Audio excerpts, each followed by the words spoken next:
Buenos días, feliz sábado. Dios les bendiga. Sean todos bienvenidos al Círculo de Oración. Vamos a dar comienzo con una oración pidiéndole a nuestro Padre Celestial para que sea el Espíritu Santo el que nos dirija. Oramos. Querido Padre que estás en los cielos, santificado sea tu nombre. Te damos gracias por tantas bendiciones que derramas sobre nosotros. Gracias, Padre, porque tú nos cuidas, nos proteges, nos bendices. Gracias, porque eres un Dios real, un Dios presente en nuestras vidas. Gracias, Padre, porque nos diste a Jesús para nuestra salvación y nos has dejado al Espíritu Santo para que habite en nosotros y realice esa obra tan maravillosa de transformarnos. Gracias, porque siempre estás a un pensamiento de distancia. Y en esta hora, Padre, vengo delante de ti para pedirte que sea el Espíritu Santo el que hable, que no sea yo hablando, Padre, que sea Él a través de mí, para que todo aquel que escuche sea edificado, pero sobre todo para tu gloria y tu honra. En el nombre de Jesús, amén. Bueno, hoy continuamos con el tema de Nehemías, el capítulo número 6. Hemos visto ya hasta el capítulo número 5. En el capítulo 5, la semana pasada, habíamos visto el problema económico que estaban enfrentando muchos de los judíos que estaban trabajando en la obra de las murallas, y eso pues se había solucionado, pero parcialmente, porque a pesar de que Nehemías les había hecho firmar un documento, una especie de contrato a las personas que estaban cometiendo presión contra el pueblo, y pues de que ya no iban a abrumar más al pueblo, que no les iban a cobrar más intereses y que iban a enmendar toda la situación, pero pues a partir de esto se había creado un conflicto porque algunos nobles dependían de esos impuestos. Igual que hoy en día, pues lo vemos mucho en la política, que vemos candidatos que quieren hacer bien las cosas y hacen promesas de campaña y prometen muchas cosas buenas para el pueblo, pero cuando ellos llegan al poder, ¿qué es lo que pasa? Pues muchos de ellos, pues cuando llegan al poder, muchas veces intentan cumplir esas promesas, lo que prometieron, pero vienen los que dependen de ese dinero y los amenazan para que ellos no hagan esos cambios a favor del pueblo. Y a veces pues pensamos que como ellos ya están allí en el poder, pues ellos pueden tomar las decisiones y pueden hacer lo que ellos quieren hacer y que pueden hacerlo, pero la realidad no es así. Son los grandes intereses los que manejan la política y los que gobiernan, y ellos pues van a hacer lo que tengan que hacer para que se cumpla lo que ellos quieren hacer, y lo van a hacer de cualquier forma. Y también pues esto era lo que ocurría en este tiempo, y los que gobernaban pues eran extorsionados por el gobierno porque ellos obtenían ganancias de esta opresión que ellos le hacían al pueblo. Y suena pues de manera política, ¿verdad? Pero así era como se hacían esas personas ricos, se hacían millonarios. Pero Nehemías no vino para enriquecerse y tampoco para abusar del pueblo. Puede ser que le haya cometido errores en el camino, ¿verdad? Como cualquier otra persona que quiere servir de corazón a Dios y que quiere trabajar en la obra, pero no es perfecto. Y en el camino pues va a cometer errores. Y esto incluye hoy en día a nosotros, todo aquel que trabaja en la obra del Señor. Nadie está exento, todos cometemos errores porque no somos perfectos, ¿verdad? Pero de corazón lo importante es que queramos conocer cada día más al Padre, y que, por ejemplo, los que trabajan en la obra predicando, pues transmitir el mensaje al pueblo. Va a cometer errores, claro que va a cometer errores porque no somos perfectos y se va a equivocar en muchas ocasiones, pero entonces muchas veces las otras personas, el enemigo pues utiliza a otras personas para que critiquen, digan se equivocó, no sabe hacerlo, o dijo esto. Y lo importante en el caminar del cristiano no es realmente cómo comienza su carrera. Lo importante es cómo la termina, cómo termina su carrera de cristiano, ¿verdad? Pablo dice, he acabado la carrera, y la terminó muy bien, ¿verdad? Él pudo hacer todo lo que él quería, que era transmitir la voluntad de Dios a su pueblo, a la gente que estaba anhelando paz, anhelando palabras de esperanza, de refugio, ¿verdad? Y él entendió eso y no se hizo rico ni poderoso o famoso, porque en aquella época Pablo no era famoso. Después que él murió fue que la gente comenzó a comprender el propósito de Pablo y a comprender la obra tan maravillosa que él realizó, ¿verdad? Guiado por el Espíritu Santo. Pero en su tiempo él no era famoso. Y de la misma forma Nehemías estaba intentando poner en el corazón del pueblo la voluntad del Padre. Pero alrededor pues de ellos había personas que tenían otro pensamiento de cómo vivir y dirigir sus vidas. Y no digo pues que sean malas personas, porque si uno se mete en la mente de un político, ellos no piensan que están haciendo las cosas mal, ¿verdad? Ellos siempre van a pensar que eso es lo mejor que pueden hacer por el pueblo. Y muchos dicen, el Dios al que yo creo, pues me dio esta oportunidad de ser poderoso de esta época, ¿verdad? Y muchos líderes religiosos pensaban así también. Pensaban que si ellos nacieron para ser sacerdotes o ser de la realeza, pues eso era una bendición de Dios. Y que si tú naciste en la pobreza, que tenías que aceptar esa condición, ¿verdad? Y así pues pasaba también con los esclavos. Si tus abuelos, tus padres eran esclavos, pues era normal y natural para ellos que también tú fueras esclavo. Inclusive, si a un esclavo se le ocurría preguntar ¿por qué yo soy esclavo? Él era castigado por eso. Y en la antigüedad, los hombres de la raza negra que eran esclavos, muchas veces la misma religión certificaba eso, certificaba que ellos habían nacido para ser esclavos. Y usted puede buscar eso, esa evidencia en la historia de que pensaban que las personas que nacían con ese tipo de raza, pues tenían que ser tratados de esa manera, que los trataban como animales. Y eso lo hacía la propia religión. En la guerra civil de Estados Unidos, una de las razones fue por eso, porque unos defendían la libertad y que fueran tratados todo el mundo igual, y otros decían que no, que tenían que ser esclavos. Y esa era la tendencia, y muchas veces pues esas tendencias eran avaladas por las religiones y también por la ciencia, muchos científicos, ¿verdad? Porque la ciencia siempre ha sido manipulada también por las personas que tienen grandes intereses. Y esto es bueno saberlo, porque esto nos va a ayudar a poder entender este próximo capítulo, que es lo que la gente piensa de esa forma, y muchos creen que ese pensamiento es correcto, ¿verdad? Tal vez en nuestro entorno no está esta categoría de millonarios, ¿verdad? Pero nosotros estamos en un nivel medio y muchos en pobreza, y quizás no vemos que así es como funciona, y esto se daba también en el entorno religioso, y ese era el pensamiento de muchas, por ejemplo, de los saduceos. Los saduceos a la larga pues ya no creían en muchas cosas bíblicas, pero ellos creían en la posición, en una persona que tenía una buena posición, pues eran bendecidos por Dios. Así que vamos a ver el capítulo 6, a ver qué nos trae en este capítulo Nehemías. Se titula Maquinación de los adversarios. Nehemías 6, capítulo 6, versículo 1 dice: Cuando oyeron Sanballat y Tobías y Gesem el árabe y los demás de nuestros enemigos que yo había edificado el muro y que no quedaba en él portillo, aunque hasta en este momento pues no se habían puesto todavía las hojas de las puertas, ya solamente estaban hasta el marco y no se habían puesto todavía las puertas.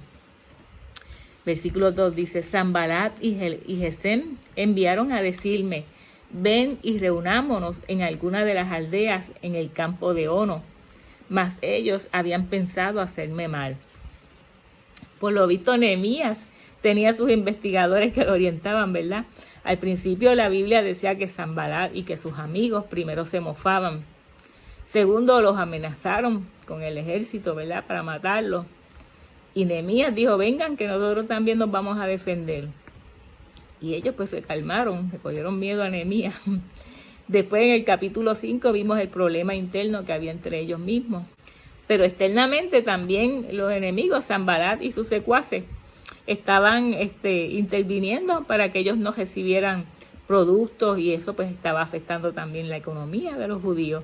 Y le hacían como una especie de embargo, lo que se dice hoy en día, un embargo, y no controlaban la entrada de productos a Jerusalén, y creaban estos conflictos entre los propios judíos.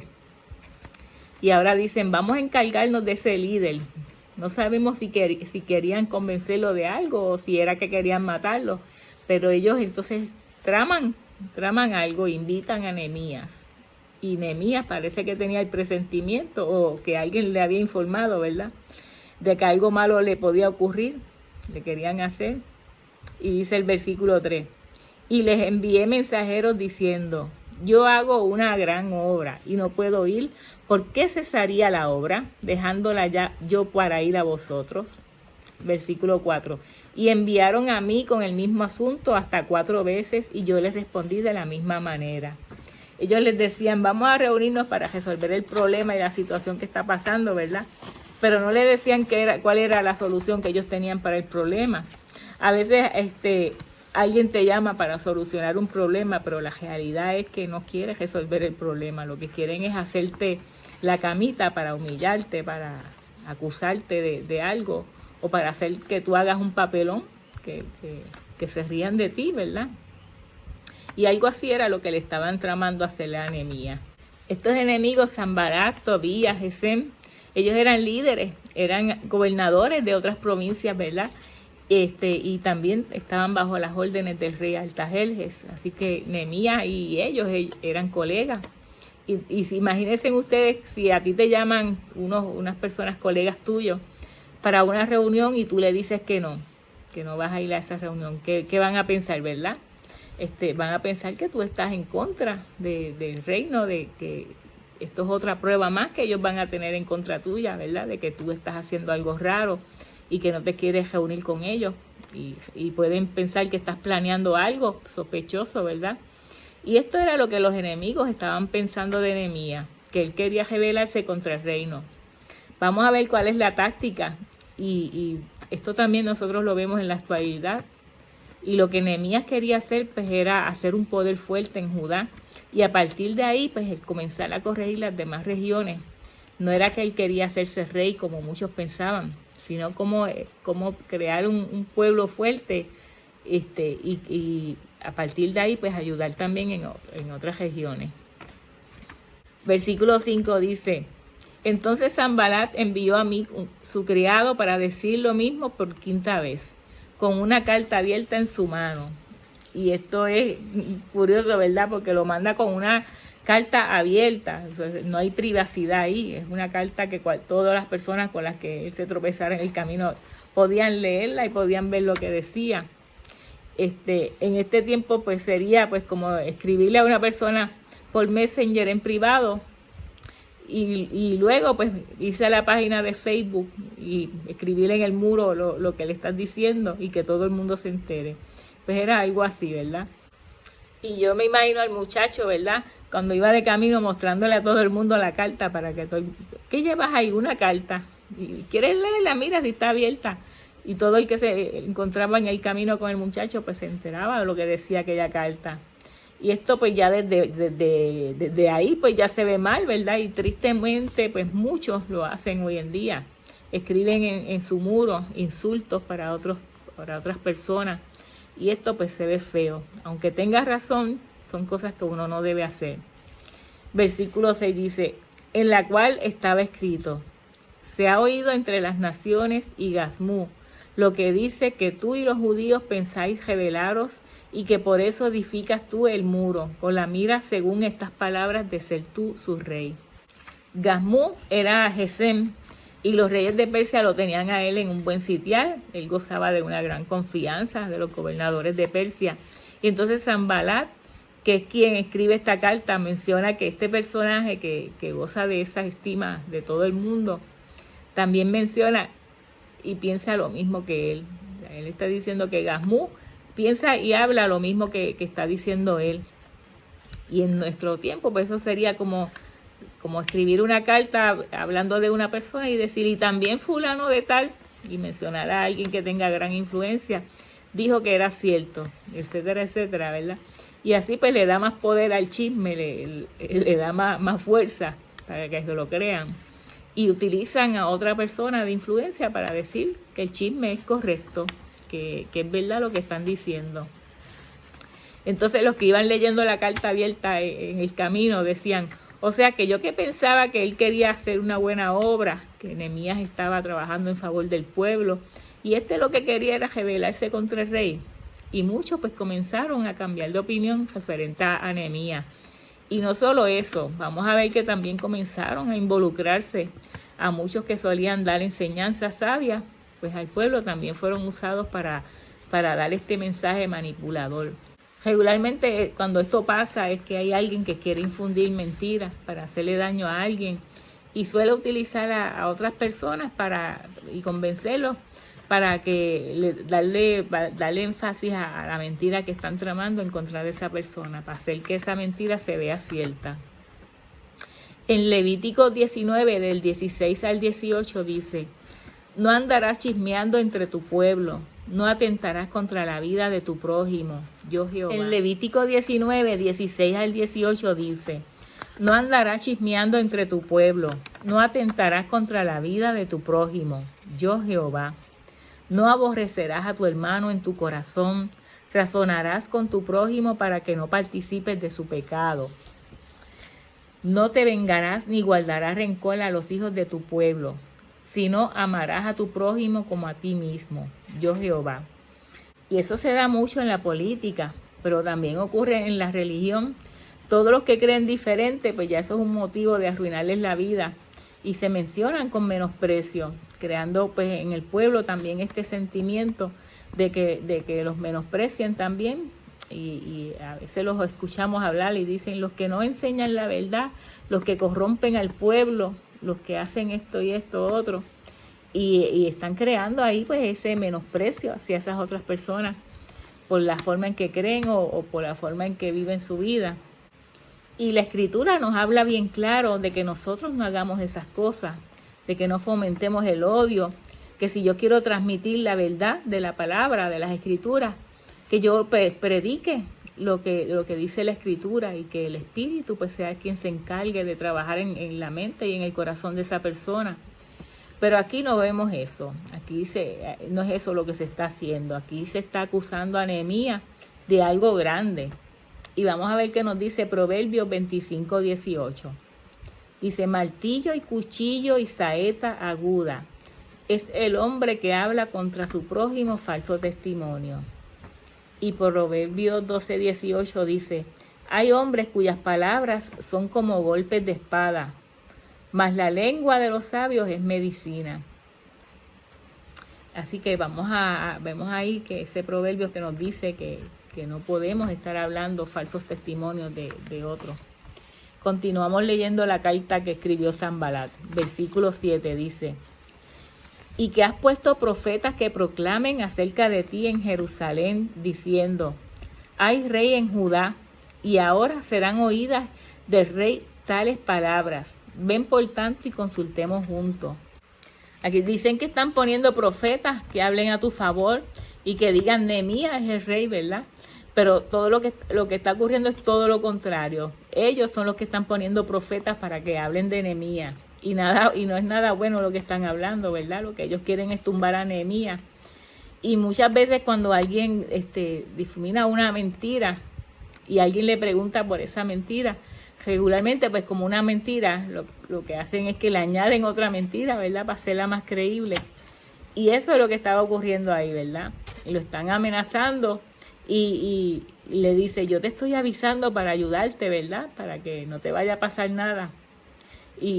Pero seguro que ese chisme va a llegar donde el rey y que el rey va a tomar acción, así que vamos a reunirnos para ver cómo resolvemos este asunto, ¿verdad?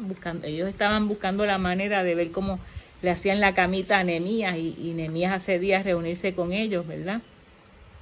Éxodo 20, 16 nos dice: no hablarás contra tu prójimo falso testimonio. O sea que no puedes decir mentiras para perjudicar a otros. Mateo 19, del 17 al 19 dice: él le dijo: ¿por qué me llamas bueno?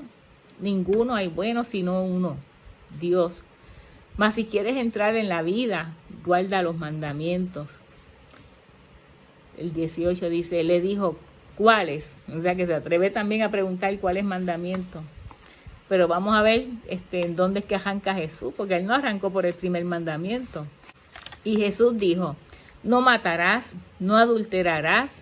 Adulterar es menospreciar a tu esposa para llevar a otra esposa a la casa, ¿verdad?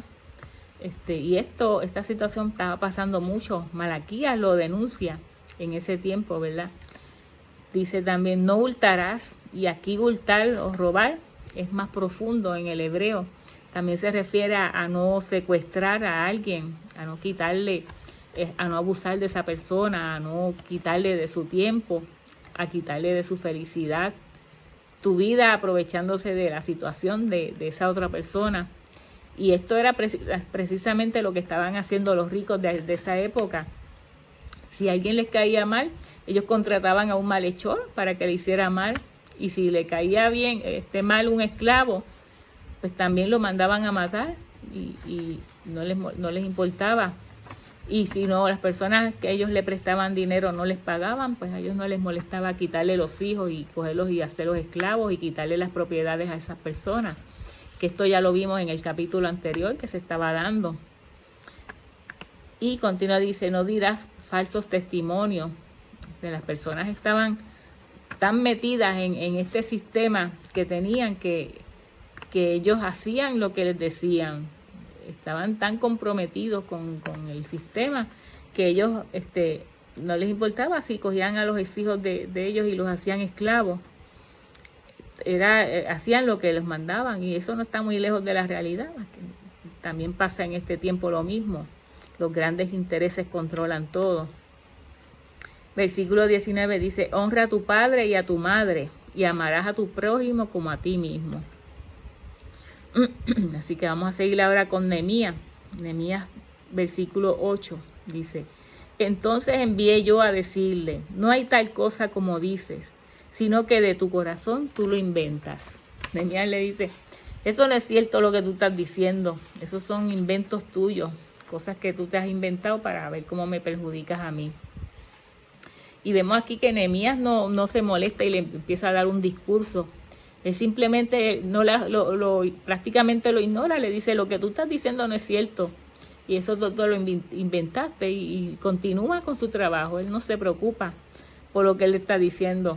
Cuando una persona sabe que está haciendo lo correcto, cosas como esta no le afectan. Ahora, como el plan A de ellos pues no funcionó, salió mal, pues ahora ellos van a poner en práctica el plan B. Vamos a hacer como que sí nos interesa, vamos a hablar bien de él, vamos a ver cómo podemos hacerle la camita, utilizando otra táctica, ¿verdad? Y ese es el truco, alabar a la persona para después hacerla caer. Y nosotros sabemos que el enemigo utilizó esta táctica también con Jesús, cuando lo tentó. Versículo 9 dice, porque todos ellos nos amedrantaban, diciendo, se debilitarán las manos de ellos en la obra, y no será terminada. Ahora pues, oh Dios, fortalece tú mis manos. Nehemías dice, yo no voy a hacer caso de los chismes, yo voy a seguir con la obra, voy a seguir trabajando con lo que tú me has encomendado.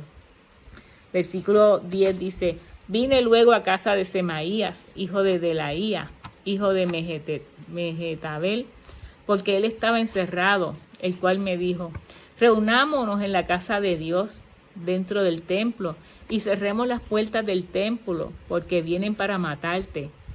Sí, esta noche vendrán a matarte. Semaías era una persona muy respetada. Él también estaba trabajando en la obra, pero de repente, no saben por qué, pero él se encerró en la casa y no quería salir. Y Nehemías pues se enteró de esto y fue a visitarlo como para darle ánimo, para ver qué le pasaba y cómo ayudarlo, ¿verdad? Y cuando Nehemías va a visitarlo, él le dice, te van a matar, lo invita a entrar al templo, que vayan al templo, pero ¿qué ocurre si Nehemías entraba al templo? Porque los que podían entrar al templo eran solamente los sacerdotes y Nehemías no era sacerdote, ¿verdad? Esto lo iba a perjudicar a él más, y si él se escondía, pues esto también daba a demostrar que él no estaba confiando en Dios.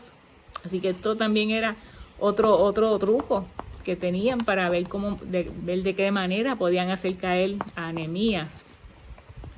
Versículo 11 dice, entonces dije, un hombre como yo ha de huir, ¿y quién que fuera como yo entraría al templo para salvarse la vida?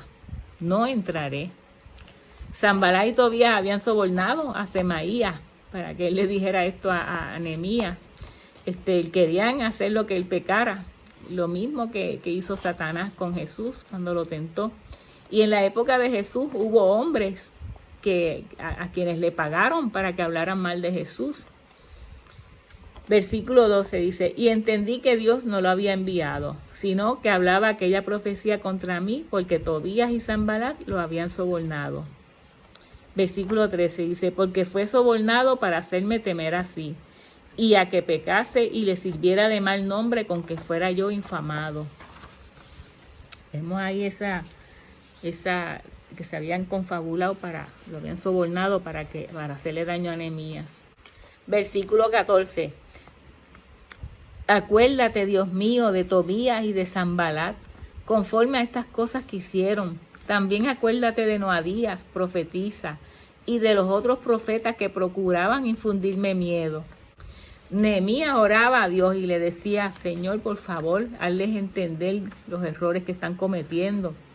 Y aquí el versículo menciona a Noadías. Noadías significa Yahweh me ha encontrado. Y vemos que todas estas personas tenían nombres que alababan y que alzaban el nombre de Dios. Pero ¿cómo eran las vidas de ellos? Ellos no estaban viviendo unas vidas conforme a la voluntad de Dios, ¿verdad? Llevaban nombres sagrados, pero la vivencia de ellos no era de acuerdo al nombre que llevaban. Y van a aparecer ahora, en el tiempo del fin, personas que también van a aparentar que vienen de parte de Dios, pero van a venir con el propósito de infundirte miedo. Muchos te gritan, la ira de Dios va a caer sobre ti, hija del diablo. Y hacen muchos comentarios así para que las personas se asusten. Y Nehemías dice, yo sigo con la voluntad del Padre. Y la voluntad del Padre es restablecer la vida de las personas. Es darles una vida que sea más digna, que no estén bajo tanta opresión, que tengan una vida feliz, que estén en paz y en tranquilidad. Versículo 15 dice, fue terminado pues el muro el 25 del mes de Elul en 52 días, más o menos como un mes y medio.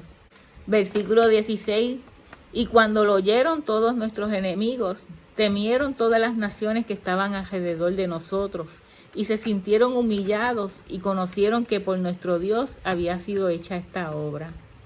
Ahora en este momento que ellos se dieron cuenta que esta obra era de parte de Dios, que era Dios el que estaba dirigiendo.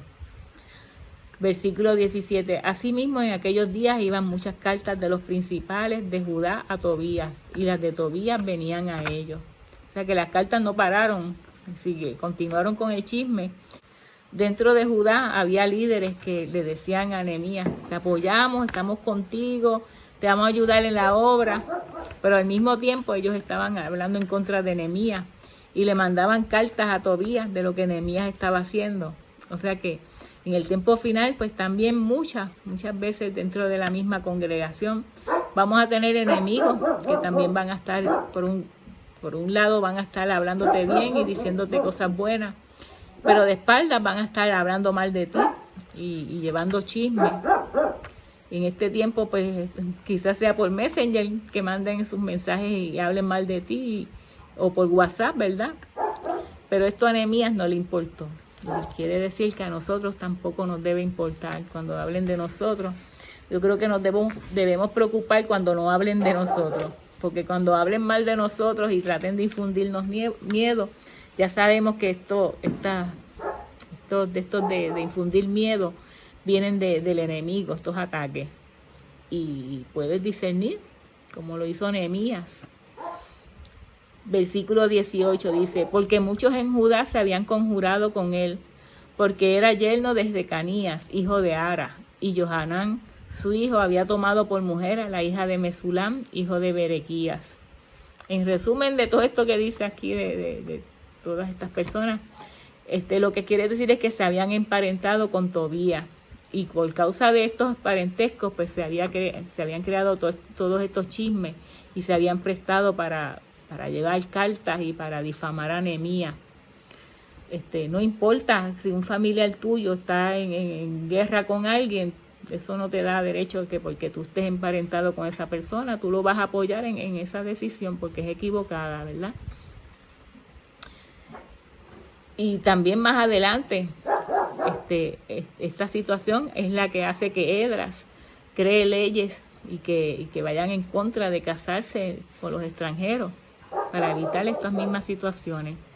Versículo 19 dice: también contaban delante de mí las buenas obras de él, y a él le referían mis palabras, y enviaba a Tobías cartas para atemorizarme. O sea que al final pues seguían enviándose cartas de miedo, pero a él él no le hacía caso a nada de eso. Hasta aquí pues este capítulo de Nehemías era un pobre hombre, ¿verdad? Que estaba luchando y haciendo la obra de Dios y luchando contra las injusticias que se estaban haciendo contra el pueblo. Y ahora pues ya se terminó la obra del muro, ya lo que faltan son las puertas, pero ya los marcos y todo y los muros ya están listos. Vamos a ver qué ocurre con Nehemías en la próxima semana, en el capítulo número 7, que lo vamos a estar viendo para la próxima semana y explicándolo. Dios les bendiga y que tengan un feliz sábado.